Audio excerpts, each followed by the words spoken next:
Hello learners and welcome to the second module of our course about battery production where we're going to talk about the battery cell assembly process. In the last video we have looked at how the electrodes of a battery are produced, from the mixing to the coating to the drying, calendaring, slitting and vacuum drying. And today we're going to look a little bit deeper in how the actual battery cell is assembled and what will happen to those coated electrodes we have seen in the previous video. I will again dive into the production processes on a schematic way, explain you a little bit more the production features, show you some examples, pictures, videos, so you have a better understanding how it looks like. So let's dive in and let's start. Once again, let me know what you think. Reach out to me. My name is Christoph Lienemann. I work for Permotion in Aachen, Germany, but have been involved in many battery cell production projects worldwide in the last 15 years. So I'm happy to teach you some of my knowledge and experience in the battery world. Let's get into it. Let's get started. Looking forward to it. And in this video, I will explain the basic structures and processes of the battery cell assembly, and I will illustrate the main production steps in the assembly of lithium-ion battery cells for the different cell formats, and I will provide an introduction to the main cell technologies used here for the battery cell assembly and give you insights in the quality parameters, process parameters, and so on. And here in this picture, you see that the battery is a very complex product, although it looks so simple from the outside. You see it's combined of not just the electrodes, we have watched the production processes in the previous video, but also of different additional components, and of course the housing, the electrolyte. And what they all have in common, the battery cell assembly needs to happen in a very controlled and dry environment. And that's due to the highly moisture sensitive electrolyte specifically. So you want to avoid any water within your battery to avoid any chemical reactions, mainly creating fluorine, HF, the fluoridic acid here, and you want to avoid that happening in your battery cell. So that's why all the battery cell assembly typically is happening either in a dry room, as you see here displayed in the picture, where people wearing masks, but also the environment is controlled very specifically and has a very low dew point. A dew point is where the water evaporates from steam to water, and we normally have here dew points around minus 40 degrees. So it's really dry air and very controlled, and typically the workers are also wearing additional masks to avoid any water from your breath coming out, contaminating the room further. It's also very hard to work in such a dry environment, and people are not typically used to it and cannot work there for many hours, so there need to be a shift of people working in a dry room constantly. Of course, that creates additional moisture brought in by the people. So the moisture and dry room environment is a very specific factor to watch at in a battery cell assembly. It can also be done by not just having a big dry room, but it could be also done by controlling the environment around the equipment directly. Yeah, so instead of having a big dry room where you put the equipment in, you create a dry room within the equipment. So there are different theories, but most of the time we see big dry rooms used in industry production and large-scale industry production. Obviously, that creates a large impact again on the energy consumption, on the footprint, and on the handling of the processes. And it's very complex, although we're just assembling here in this process. Depending on the different cell formats you see here on the right, the pouch cell, the cylindrical cell, the prismatic cell, we also normally see very different production processes here in the battery cell assembly. Especially here they differ a lot, and I will explain you all different production processes for the three cell formats separately. and something they have in common, some things they are different. And I will highlight that, and I will explain the production processes for each of the important cell factors, cell geometries we see here. So basically, the cell processes, components are assembled. You see here the role of the electrodes with both the anode, the cathode, and separated by the separator. Then we have different components of the lid, some conductors, but also the housing where the cell is placed in. And as you cannot see here on the video, normally we also have an electrolyte, which is filled here in this process step. So this is where it's happening, but let's take a deeper look at the production processes itself and how they are connected also with the previous processes of the electrode assembly, electrode production, and the next bigger step, the cell finishing with the formation and aging processes, we will see in a separate video. So to first give you an overview where we are, we have in the previous video looked at the electrode manufacturing processes with mixing, coating, drying, calendering, slitting, and vacuum drying as a handover into the dry room you have seen in the previous picture and slide as the last step of the electrode manufacturing.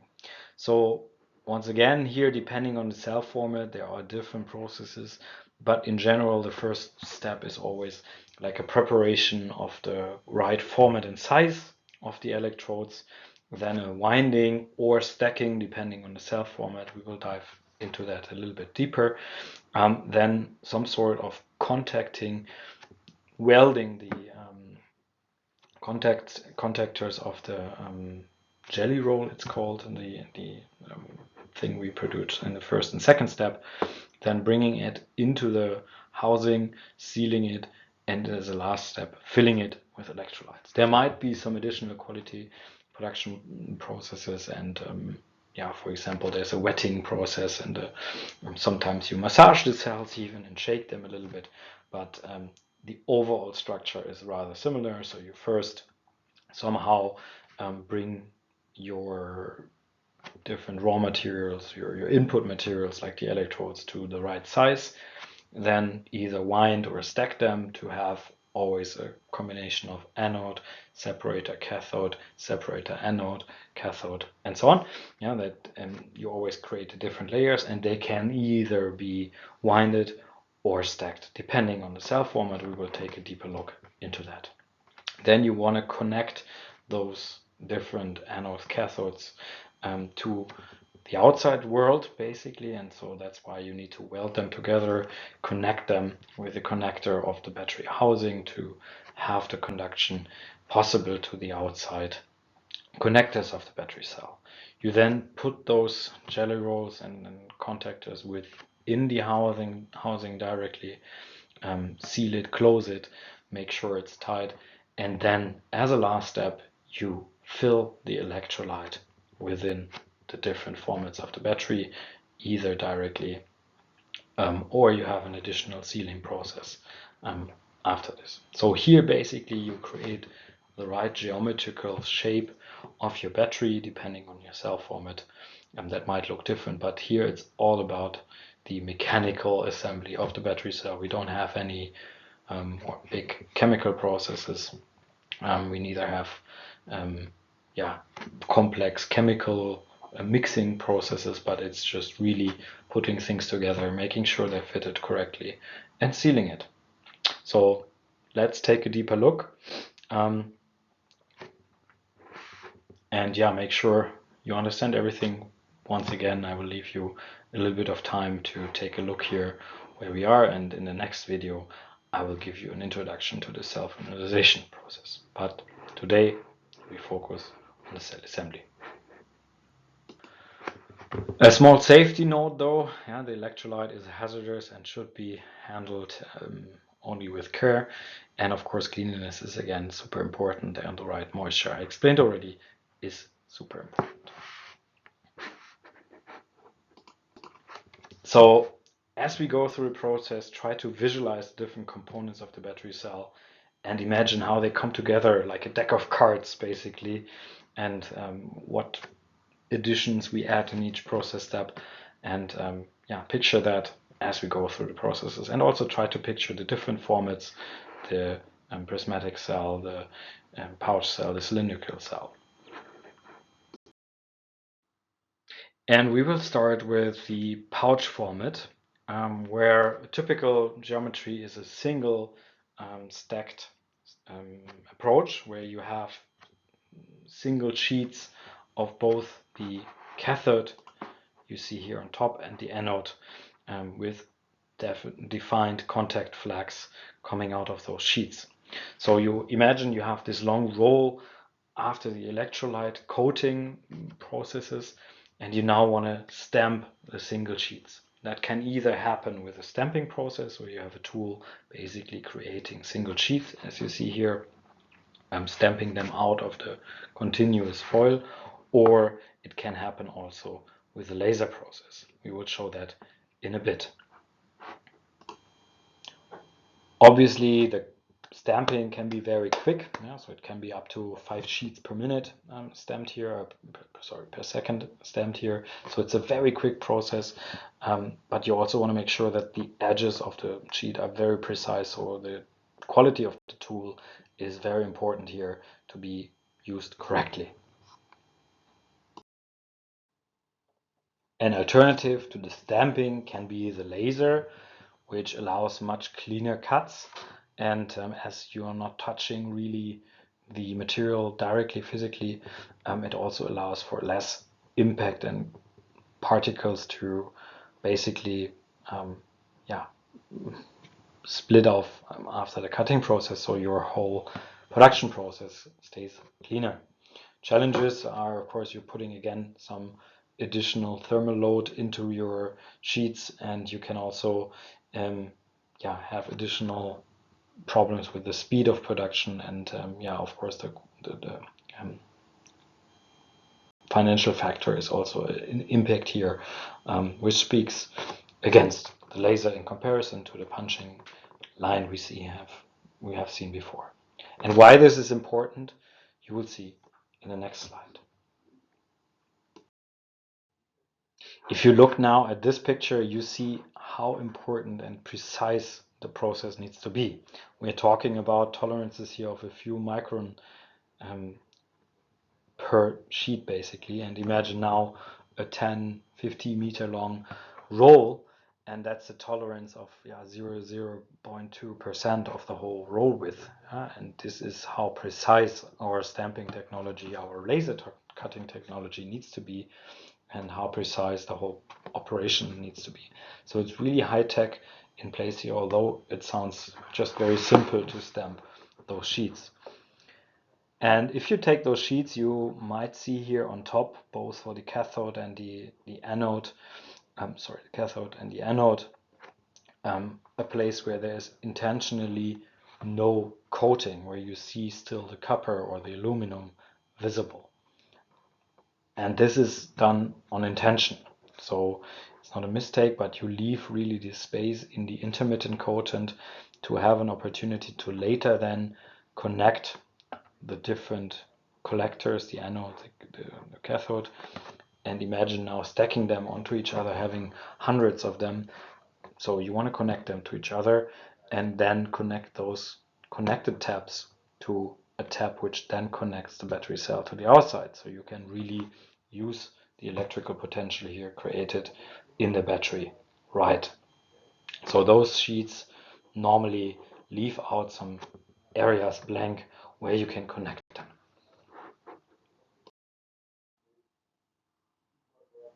And for the pouch cell, we have now created those single sheets, but we want to stack them to each other. And a typical method used here is the Z folding.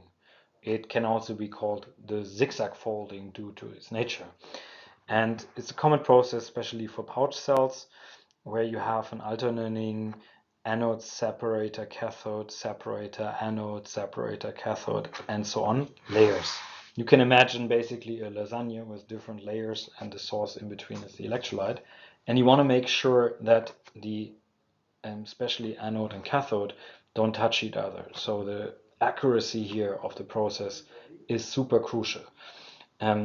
you normally use a continuous flow of separator and then stack in between both the anode and cathode, always alternately. Yeah, so it's a very interesting process to watch, as it's always alternating here the two layers, and the separator in between is continuously fed.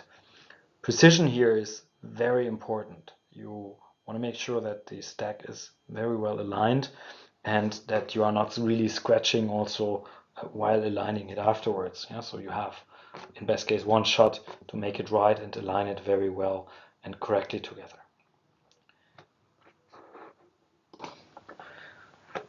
And yeah, in modern machines, you have often vacuum grippers to take the sheets and then align on a very like half millimeter accuracy here between each other. So you take the single sheets, put them in, fold them, and want to make sure they are very precisely ordered. And you want to also make sure that this stays like this. So you typically also use some adhesive stripes to keep the stack in place and leave it as it is after the assembly process. And you can imagine, of course, this process needs to be very precise, but also is typically taking a little bit longer. And especially if you want to get the right precise level, you need to have a very smart system to put sheets in place without destroying the so important surface we have mentioned in the previous video a lot. So typically all those processes are patented by the companies who use them, who invented them, and use them in their production lines. And here is again a very crucial core knowledge, either in the stacking technology or in the winding technology. Winding is more used in prismatic and cylindrical cells, and we will take a deeper look into that later. And here you can see now an example of a stack. Yeah, so you see the separator and the small contact flags looking out, and that are typical vacuum grippers to, you see here is the cathode and here's the anode, to grip the single sheets and fold them in between the separator. So this is our own equipment here in Aachen, and yeah, it's interesting to watch. We will see a video also in a bit. Once again, you have to make sure the position is correct, so the accuracy is very important, but also damage-free handling the sensitive materials, the electrodes, especially the pick and place operations are crucial here. And yeah, you want to make sure with the optical position control you have handled it correctly and you avoid any particles within your stack. So once again, this is a crucial process. Accuracy and speed is very important, looking at that equipment specifically. An interesting technology alternative could be also assembling and laminating the different layers of separator, cathode, separator, anode directly, and then cutting it after laminating it. So you basically, instead of Z folding, create a lamination stack and then cut it out and put it on top of each other. So this is an alternative which can be used, and yeah, then instead of having a Z folding, you just stack those 4 layers always on top to each other, making sure there's never a direct contact between copper, separator, aluminum, and the separator again. Also here, of course, the accuracy plays a crucial role, and positioning the accuracy of the anode and cathode sheets is important, but also handling it and making sure the lamination doesn't break anything of your surface and the adhesion between the individual layers stay intact while handling the whole stacked sheet basically in future processes. Another interesting alternative you can see here, where you basically cut the electrode sheets using a wheel which then glues the different separator on a bale on a basically adhesive base, allowing a continuous flow within your production. So the stacking wheel enables different formats, more flexible, and offers a continuous production flow for the cell stack, due to adjustable diameters in the wheel. Yeah, so this is a interesting trend or idea to optimize production processes for pouch cells even further. So no matter what principle you use for stacking, once it's made, the different layers need to be electrically connected, so the anode and the cathode sheets. Typically, each electrode, as I said, have a separate uncoated portion, the tap, and those extend out. Yeah? And all those anode taps will be gathered on one side and then connected to a current collector foil. And similar, all the separate cathode taps will be let out on another side and connected then to a special contact flag. And that happens in a welding process. That can be either an ultrasonic welding, that is a typical method, usual method in a pouch cell welding to do that. In simple terms, you put a high frequency ultrasonic vibration around 20 kilohertz, and they are applied to a sonotrode where the metal foils are pressed together, and that causes friction and basically welds them together. In another process, there are different laser approaches, for example, but here we have a welding technique with the ultrasonic welding. There's no melting, but it's working rather cold with pressure and vibration, so there's a lot of friction between the foils. Okay, quickly going through the description here. First, you want to align the taps, making sure they're all correctly positioned. In this sense, I think this is displaying the laser instead of the ultrasonic welding and connecting now here the taps to each other. Similar principle for the ultrasonic welding than with laser. So you fixate the taps, weld them together, and make sure the weld is working. You can have quality control also afterwards, and then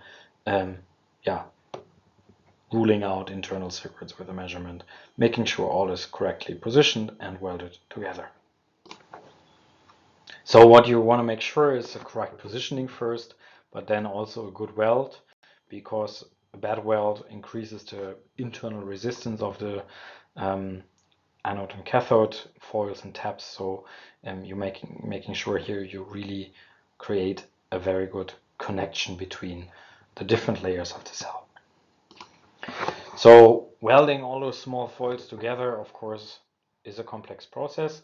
And now imagine you have probably seen people welding big iron rigs, but have you seen people really welding thin and precise topics in your area, in your region? I would be very curious to understand that. So here on this slide, you see now an example for the ultrasonic welds, and you see that they are connected also to the large current collector, so the small thin foils. Normally you connect for the pouch cell to a larger piece of copper or aluminum, which then connects with the outside of the battery. So you have this layer here, basically one is going to the inside and one is on the outside of the battery cell, connecting the battery cell then to other battery cells in the module design. We will see in another video by my colleague, Dr. Ueda. After creating this stack and welding the taps together, our stack is ready to be put into its final position in the pouch cell in this case. So the pouch cell is normally a laminated pouch, usually a multi-layer film of aluminum plus different polymers like polypropylene, for example. And the pouch cell needs to be first put or formed into a shape to receive the stack. So the first process is normally creating this geometry out of a flat aluminum pouch foil. So we basically deep draw the pouch and making sure the rectangular shape to fit in the stack is created correctly.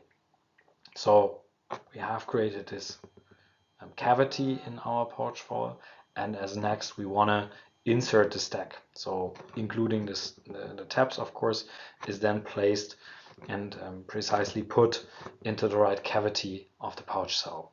The tabs look out and stick out of the side. They will later be sealed in a special way together with the pouch foil and the top of the pouch foil, creating an insulating film wrapped around the stack, making sure the edges are staying in place. So after that, we seal the top layer of the pouch foil. So we put the stack, we then put the top layer and seal it together, closing basically the pouch, making sure it stays all together. And how is that done? That's normally done by applying heat and pressure. So the pouch inner side has an inner layer of typically polypropylene that melts when heated and pressed. So the two pouches can fuse together, like sealing the coffee bag basically. So similar process. And then we leave one side open for the electrolyte filling process later on. So that is how it's done. And then your cell almost looks like ready. Here you can see a small picture of the process where the foil is first deep drawn into the right size, and then the stack is fitted into.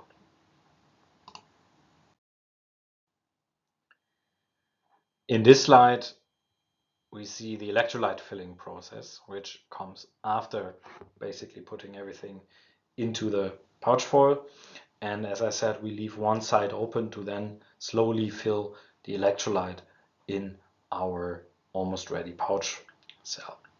And that happens by a small nozzle which dives into the now created cell and drops in the electrolyte slowly, so it can wet the whole electrode, the separator, and slowly really getting into all the materials and making sure it covers all the active material of the battery cell homogeneously and evenly.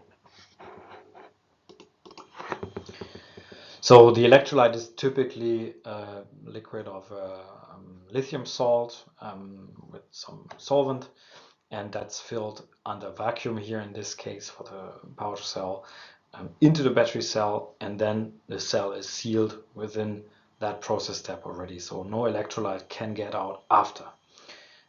For large format pouch cells, we want to make some pauses and have some different process to really create a uniform wetting, which is very critical for future processes. So sometimes in the pouch cell we also leave some gas back, which becomes important in the formation and aging, where gas is created, which then can be cut and later distributed. Not all pouch formats have that, but some we see this gas bag intentionally left there to collect the gas and then later on be cut off. Typically you weigh the cell to ensure that the right electrolyte amount is filled, so that is a quality parameter normally measured here in this process step. So you see here a picture of the machine, but I think it's even better to watch a video. Some process parameters here displayed on the right, but in the next slide you will see a small video of the whole pouch production process. I will not comment as it already has a comment on it, so please enjoy watching the video. I will let you to it.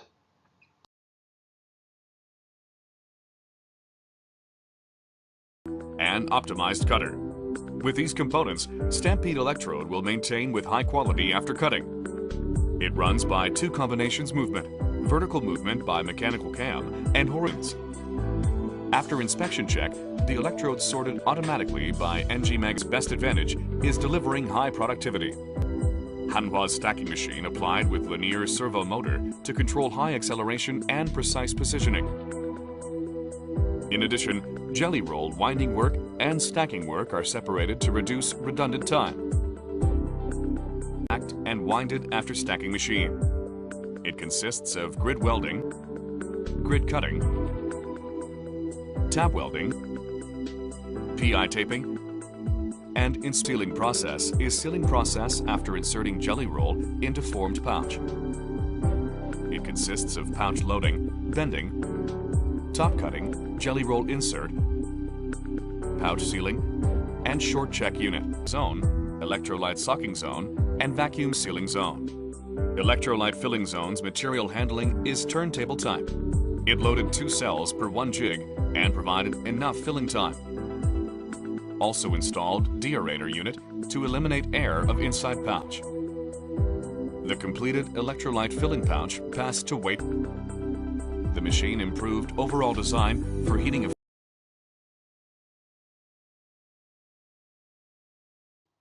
As we have seen now the process for the pouch cell, we will now take a deeper look into the prismatic cell. Normally, instead of a stacking process, we have here a winding process to really wind up the jelly roll, as we call it, and inserting that into the prismatic battery housing. So instead of stacking each single sheet, we normally see in prismatic cells a flat winding technique. So that is a little bit similar to what we have seen. So we always want to make sure there's a cathode separate anode cathode, but we have a continuous roll and they are wound together.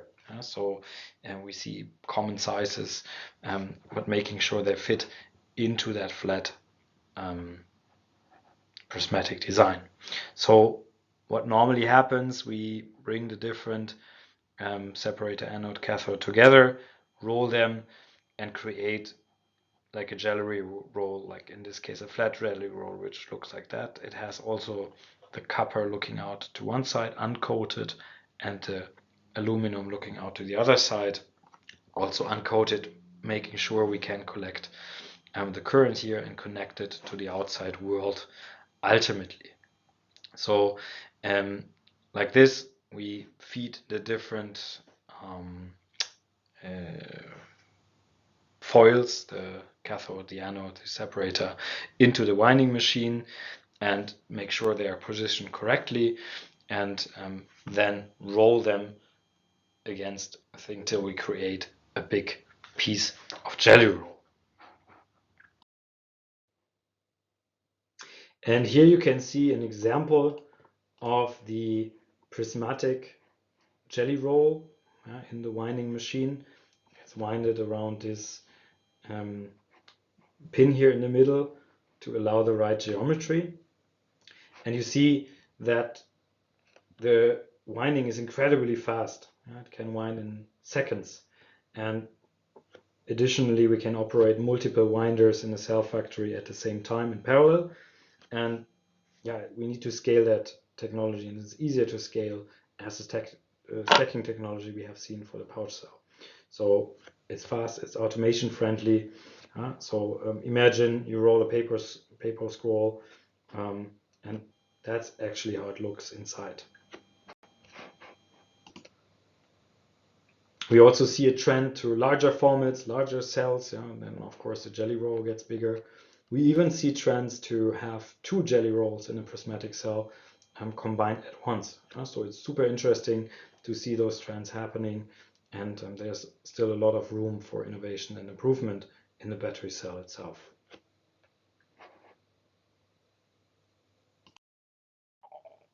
So in contrast to the pouch cell, the jelly roll here in the prismatic and in the cylindrical cell is inserted into a robust metal housing, and the edges of the jelly roll in the prismatic cell are normally compressed, fixed, and then ultrasonically welded, for example, to contact the terminal attached to the lid you see here, to the outside of the battery cell.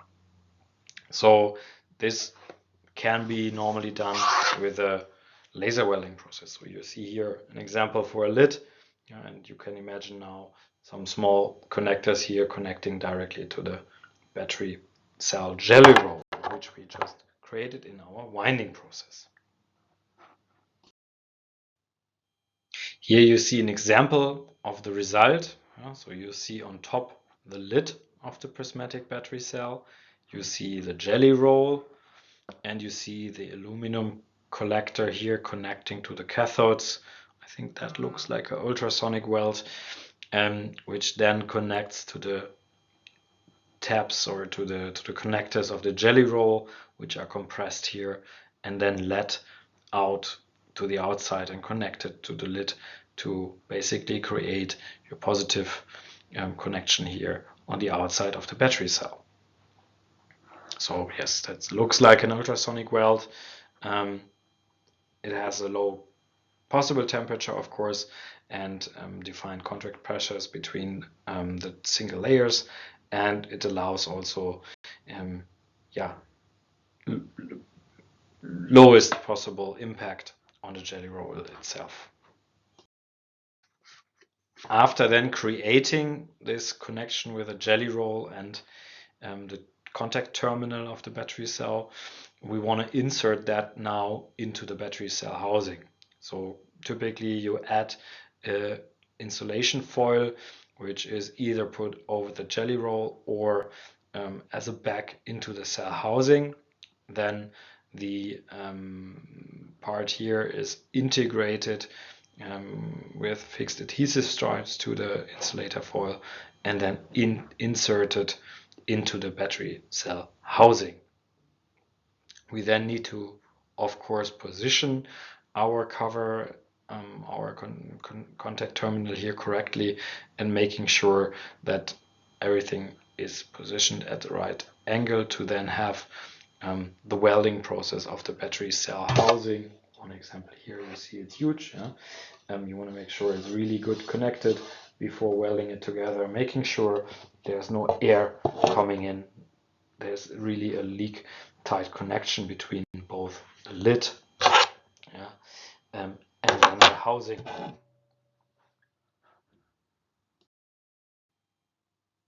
Here you can see a few more examples of the complexity of those parts. You see that the lid is consisting of different components connecting to the jelly roll, the insulating foil. So it's really a complex product, and you should not underestimate the necessity for precise and very well manufactured parts here to ensure the cell can meet automotive standards and you can produce a lot of them in the right quality.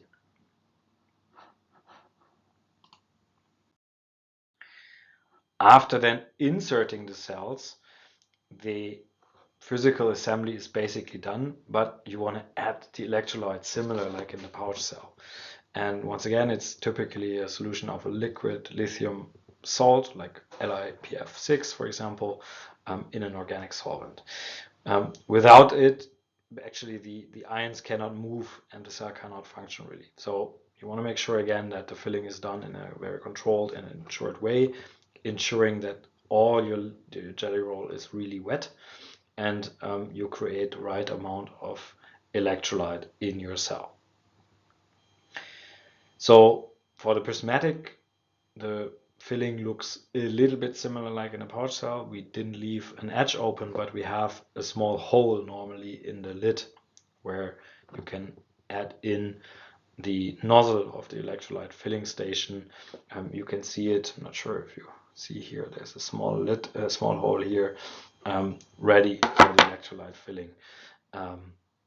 So where you can add your nozzle and then let the electrolyte flow.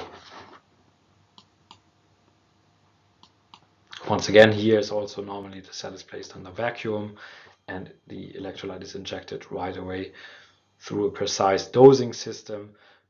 Because the cell is vacuumed, it rapidly saturates the porous electrode and separator, and we once again want to make sure to weigh the cell to make sure we filled the right amount of electrolyte. Also here, each manufacturer has its own approach, so you can soak, pressurize it, shake it. So there are different ways to make sure the jelly roll is filled correctly, and each manufacturer uses a different protocol here. But once it's fully vetted, you close the lid, sealing the cell finally, and now the cell is hermetically sealed with the electrolyte in it. Nevertheless, it doesn't work before the final steps, which we will explain in the next video. And here on this slide, you see different examples for prismatic cells from an Asian battery cell manufacturer. And you see how important the right working pressure is, how important like the filling process itself is, and how accurate we really need to be in this process itself. It's also mentioned again the low dew point, because especially here we want to avoid that the electrolyte has contact with any moisture, with any water, to avoid the chemical reaction to create fluorine, which of course we want to avoid at all point. And the preciseness again is really interesting to watch. Yeah? So the accuracy here, around a few grams. Imagine you have a full set, let's say in this cell format, maybe 100 grams of electrolyte. So we control less than 1% of variation here. And that's really important, because too little electrolyte means we have dry spots in our jelly roll, which means we really impact the quality. And of course, on the same side, too much electrolyte means there's a risk of overflow or too low ion concentration within the battery usage in the end. So we really make sure that this is happening in the right preciseness here. Also, it's interesting to understand really the wetting behavior of your chemistry, of your components, of the separator in specific, but also the porosis coating. We mentioned before that the electrolyte spills evenly. So normally you have also a lot of research going into how the wetting process is. You take X-rays, you look into really the behavior of the jelly roll itself. You try to understand the process, especially while designing it at the beginning of the production planning. So you want to make sure that the wetting is done evenly, not to create any bottlenecks in your production and have a slow process slowing down your whole production.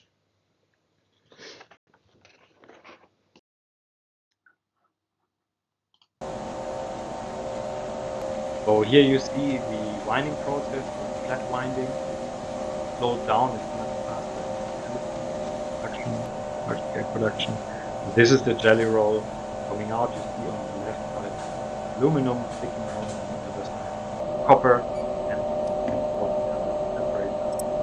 separate to have more adhesive, keeping it together. Pressing brings even more as here already Asian foil added on manually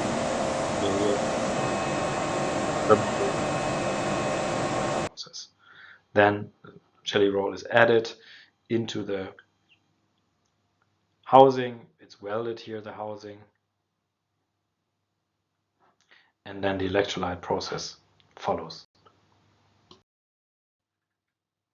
As we have now seen the production processes of the prismatic cell, I would like to conclude this video with the production process or cell assembly of the cylindrical or round cells. And we will look into that. It's rather similar to the prismatic cell. We have a metallic housing and we have a winding process as well, but it's not flatly winded, but it's rather round winded, and you will see why. And then also the electrolyte filling and the closing and the insertion looks a little bit different than in the prismatic cell, but in general the principles are rather similar. So as the name suggests, the cylindrical round cell is round.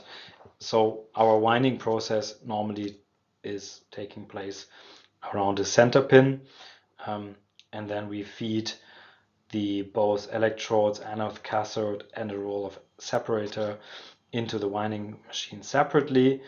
And yeah, normally we start with a separator in the middle and then add the other anode and cathode additionally. And we want to keep the sequence similar to all the other formats: anode separator, cathode separator, and repeating it as it spirals around the center pin, which then forms the so-called jelly roll. And we want to emphasize how the machine keeps the tension on all the layers to really wind it tightly. I'm not sure if you have tried to wind, for example, different stacks of paper. So you want to make sure that the alignment stays. And I think you can try at home just to wind some papers, and you will see the outside diameter bends just different than the inside. So you want to make sure the tension secures the position very good. So typically the anode slightly wider than the cathode, so the cathode edges are always covered by the separator to avoid any shortcuts. Once the correct length is wound, again around the center pin, you want to ensure the correct position and length, so it's also taped, again similar like the pouch and cylindrical cells. So you see it here. Here you can see an example of the jelly roll. You see that here's a small connector also already integrated into the battery cell directly to have a connection then to the housing in the next process step. So you see here how it's done. Typically a very fast process because you want to produce a high output of battery cells in your production line. Once the jelly roll is produced, we then want to insert it into the housing of the battery cell. Once again, it's a metallic housing where you insert the jelly roll. And we normally insert a bottom insulator first before inserting the jelly roll to avoid additional short circuits. Then we have the current collector, which is welded to the jelly roll and then to the cell terminal on top to allow a connection to the outside world, basically, of our jelly roll. After then the electrolyte has been filled, it is also connected via dosing lens again into the cell. We add the lid and close the battery cell here. So it's a little bit different than in the previous process. We first fill the electrolyte and then weld the lid in comparison to the other two formats. And the typical process is we use, again, vacuum, so a metered amount of electrolyte is dropped in because the cells are very narrow, as you see. It really sucks in by a capillary action between the layers the electrolyte, and then we add the top layer, and that weld that is then welded to the housing itself. Typically, sometimes we use also formation gas to do it under not vacuum but under gas. But we see in general a very highly automated process. There's no manual labor involved here in this process, so they can basically fill or insert the jelly roll, fill the electrolyte, and crimp the housing on top within seconds. So it's really a high automated process due to its standardization also of the specialized cell formats like this one, 18650 battery cell standard format used in the automotive industry and in the consumer good industry.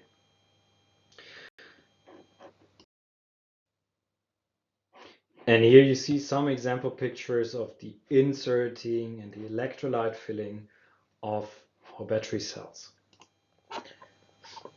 And similar like in the prismatic or pouch cell, it becomes clear that a very high accuracy of the amount of electrolyte we want to fill is important here. Also, the very high cycle times due to the really standardization of the cell formats is crucial to allow high speed and high throughput to our equipment. Typically fully automated production with a very low handling motions. So you want to avoid handling too much and having a very high accuracy on the same side. allowing also high quality here and a low resistance between the cell housing, the cell cover, and the current collectors of the jelly roll. And to just connect it also to the different cell formats, I would like to give you an example. So for example, filling the pouch cell is a bit like filling a bag with liquid. Yeah? Imagine you having a Capri Sun, you know, the drink, and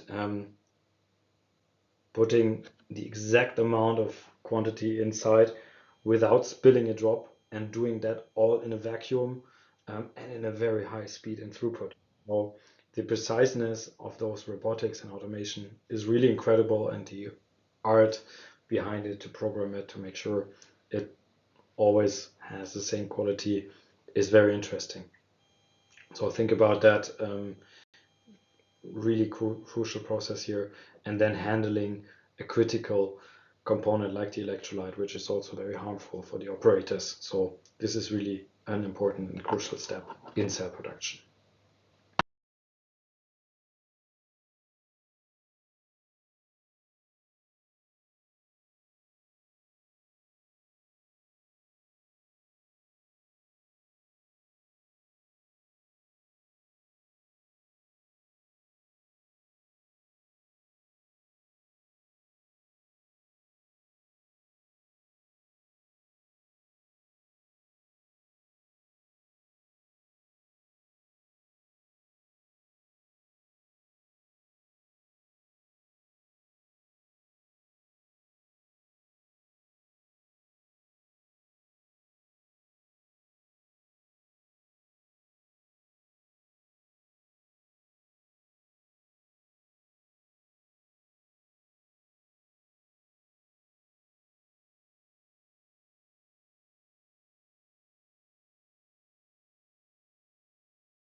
So now, as our cells, whether pouch, prismatic, cylindrical, are fully assembled, the electrolyte is added, they're put in their housing, the lid is closed, they are fully tight, they are actually mechanically ready. Yeah, so they look like a battery, but we cannot use them. So we still need to make sure the chemistry is activated correctly, the formation and aging took place, which we will explain in the next video.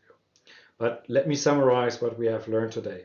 So we talked about the different production processes necessary for the different cell formats, the prismatic, the cylindrical, the pouch cell, but how we use also the raw materials, the input materials from the previous processes from the electrode manufacturing, the anode, the cathode, the separator, and how we assemble them all together. We either wind or stack them, make sure the current collectors are connected and also are connected to the outside world, so we can use the inside of the battery, the jelly roll, or the cell stack in best case. Then we also made sure the electrolyte is filled correctly and the right amount of it is filled. We then ensured the housing is correctly positioned around the jelly roll, and it's also fully tight so nothing can get out or into our battery cell, so it basically stays leak tight. You could see the process requirements and challenges in the assembly, and we demonstrated them. We looked at the main production steps and illustrated them by the schematics, and the main technology and alternatives, for example, the ultrasonic or laser welding in the connection of the current collectors, which are used. So we did a good summary, I think, of the assembly process, and we also made clear that it needs to happen in a very controlled environment, normally in a dry room, ensuring that it has a low dew point and we have no moisture contaminating our battery cell here and creating additional risk factors for the usage of the battery. And having such a low dew point, around minus 60 degrees Celsius, that actually means it's just a few parts per million of water in the air. So I think I made a small calculation here at minus 50 dew point, and there's maybe 50 grams of water in a cubic meter of air. So incredibly, basically nothing. And achieving that means we need to have a large dehumidifier running non-stop, keeping that environment, that room controlled constantly. And of course that creates a huge energy impact, but also those facilities are expensive to build and to operate.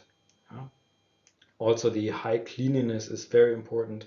Again, similar like electrode production, we also have the handling of sensitive materials like the coated electrode foils, but also and specifically the electrolyte, which in the end is also dangerous for us humans. So we want to avoid any contamination here, and we want to avoid that the electrolyte has contact with water. So there is no hazard yet for the electrical charge as the batteries are not working, but there's of course a lot of other hazards already present here.